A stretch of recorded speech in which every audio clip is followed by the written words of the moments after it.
Hello, welcome to the YouTube channel of Pranjurix LLP. Today's topic is we are learning the how to incorporate a private limited company. First of all, moving to the steps. सबसे पहला जो step है वो है आपका name approval. सबसे पहले आपको कंपनी का नेम अप्रूव कराना पड़ता है, क्योंकि क्या है, नेम अगर ऑलरेडी रजिस्टर्ड है, मान लेते हैं आप एबीसी लिमिटेड ढूंढ रहे हैं और एबीसी लिमिटेड पहले से ही रजिस्टर्ड है, तो वो नेम आपको नहीं मिलेगा. सेकंड, हम मान लेते हैं आपने नेम अप्लाई किया था और आपको वो नेम XYZ जो भी आपने नेम अप्लाई किया वो आपको मिल गया. सेकंड स्टेप है डॉक्यूमेंट्स क्या क्या उसमें आपको देने हैं. ठीक है, अभी डिटेल में भी डिस्कस करेंगे नेम अप्रूवल के बारे में, डॉक्यूमेंट्स के बारे में, फॉर्म्स कौन कौन से जाते हैं वो प्रिपेयर कैसे होंगे वो बताऊंगा, फॉर्म को फाइल कैसे करना है वो बता देंगे, और सर्टिफिकेट ऑफ इनकॉर्पोरेशन कि सर ये सर्टिफिकेट ऑफ इनकॉर्पोरेशन हमें कहाँ से ऑब्टेन करना है, ये आरओसी हमें आपको ऑनलाइन भेज देता है. तो वो सारी चीजें स्टेप बाय स्टेप मैं आपको बताऊंगा. सबसे पहला पॉइंट है नेम अप्रूवल. तो नेम आपका किसी और कंपनी से मिलता जुलता हुआ नहीं होना चाहिए. पहला पॉइंट, किसी और के ट्रेडमार्क से मिलता जुलता हुआ नेम आपका नहीं होना चाहिए. दूसरा पॉइंट.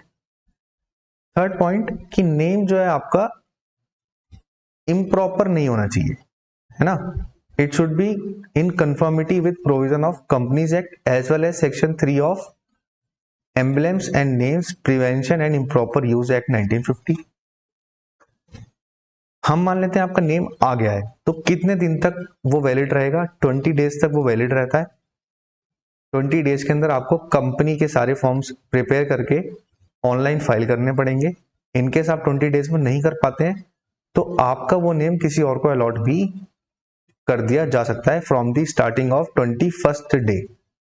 20 डेज तक आपका नेम है, 20 डेज के बाद वो किसी और का भी हो सकता है.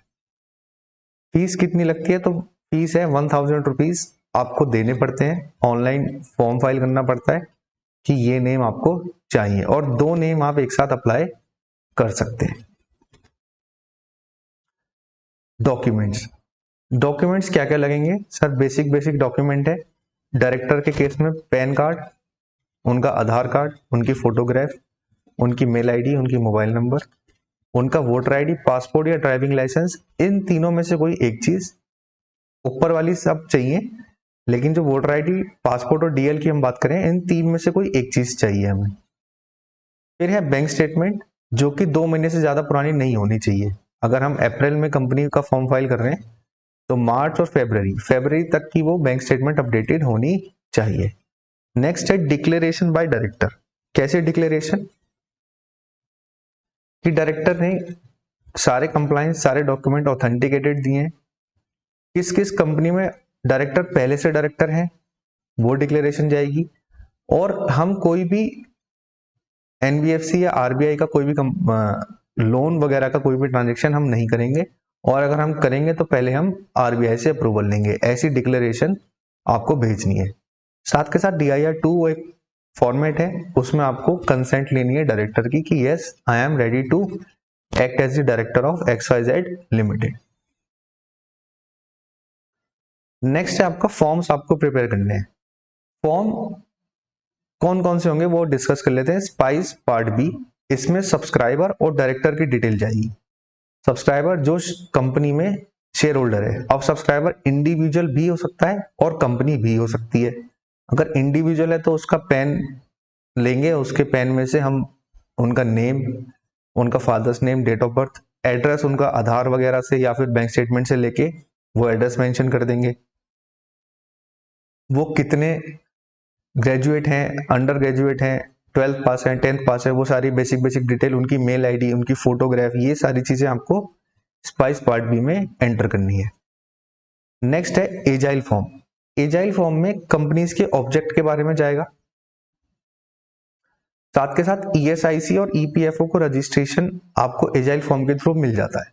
ठीक है, उसमें बेसिक डिटेल है, फोटो, पैन, उसमें आपको पैन, आधार, KYC लगाना पड़ेगा डायरेक्टर का, ऑथराइज सिग्नेटरी का, है ना. ये सब चीजें लगाएंगे तो एजाइल से आपको क्या मिलेगा?